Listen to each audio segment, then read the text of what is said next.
Sebelum Wali Kota Arlan buka suara mengenai kabar pencopotan jabatan Kepala Sekolah Roni Ardiansyah dan penjaga sekolah SMP N1 Prabu Mulih, turut viral dan muncul tagar protes untuk Kota Prabu Mulih.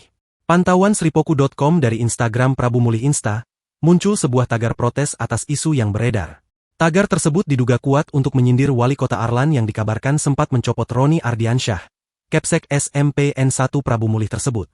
Betapa tidak, Roni Ardiansyah yang dikenal kepala sekolah nyentrik dengan segudang prestasi dan terus mengharumkan nama baik SMP Negeri 1 bahkan Kota Prabu Mulih justru dicopot mendadak. Parahnya, beredar isu dan komentar netizen serta masyarakat jika pencopotan Roni lantaran pernah menegur anak pejabat daerah agar tidak memarkirkan mobil di lapangan sekolah. Selain anak tersebut masih di bawah umur, memarkirkan mobil di lapangan menurut netizen dalam sejumlah komentar dinilai mengganggu untuk pelaksanaan latihan kegiatan sekolah. Video Roni Ardiansyah berpamitan dengan para guru dan murid penuh haru pun ramai diposting di media sosial.